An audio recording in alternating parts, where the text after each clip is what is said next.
ما ته څوک وایي چې یاره دا خبره پکې وکړه، څوک وایي د پلاني خبره پکې وکړه، څوک وایي چا سوال جواب را لېږل دی چې یاره زما مجبوري ده. نو دا ده چې که په ما پسې خبره ونه کړي نو زه خپل مشر ته اول دا یقین دهاني ورکوم چې دلته د 2008 الیکشن شوی دی، د هغې نه بعد د 2014 او 18 الیکشن شوی دی چې کوم په بریکوټ کې شیرشاه خان د سټیشن او هغه حساب کتاب کاو. نو دلته په سوات کې چې کمې حلقې من ګټلې نو ګرانه مشره دا ټول خلک ګواهي ورکوي، د دې علاقې خویندې میندې ګواهي ورکوي او زه په قرآن لاس دم چې د 2014-18 الیکشن چې دی دې سرې ټوپۍ ګټلی دی، خو د دې نتیجه چې دا غټدله شوې.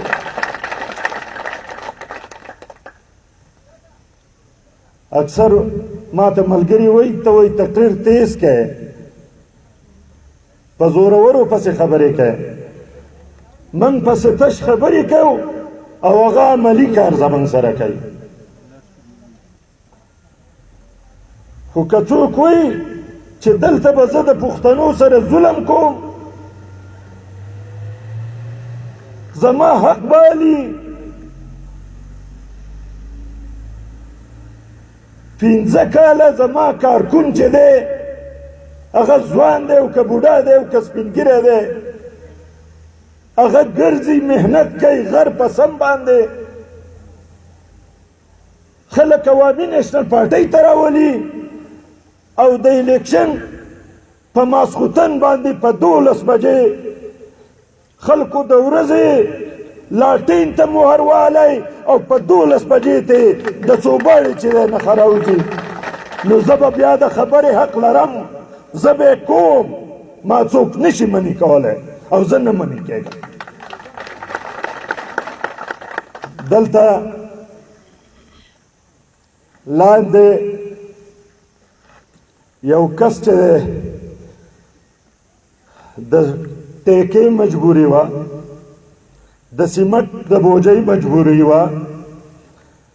د پلاستیک د پیپ مجبوري وه، هغه تللی دی او د عمران احمد خان نیازي چې سړي لته انسانیت لته کرکه ورځي چې دلته د شعور خاوند دي او په پی ټی آی کې څوک دي او هغه هلک نن که هغه ملګری تللی دی ښې کړي دي، زه دغه بوجۍ چې دی راکاږه دغه ټیکې والا، خو د دې نه وړاندې ته په یو بله پارټۍ کې وې او دا هغه وزیر دا هغه وخت د وزیر مشیر خاص وې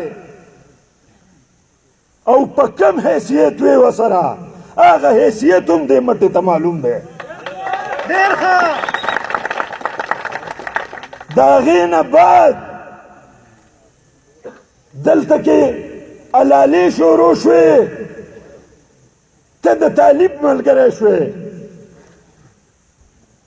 د هغې نه بعد دلالیانې شروع شوې، ته د دې علاقې غټ دلال وې او په آخره کې زما ملګري پې دوکه شو،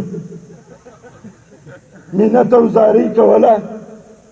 چې یاره قرآن او طلاق خوري چې زه به بیا تختم نه او راځم. خدا ورته ویم چې که نن څوک وایي چې عوامي نیشنل پارټي چې دی دا کمزورې ده یا به دا څوک کمزوري کي. د پیرنګي په وخت کې د هغه په باچایۍ کې نور نه ډوبېده، دونه لویه باچایي وه. باچا خان بابا په تش لاس په عدم تشدد چې دی خدای خدمتګار له شعور ورکړی او راپاڅېدلي وو د دې ملک د انګریز او پیرنګۍ شړلی دی. په بابړه کې قیوم خان نومې سړی و، نسلا د کشمیرو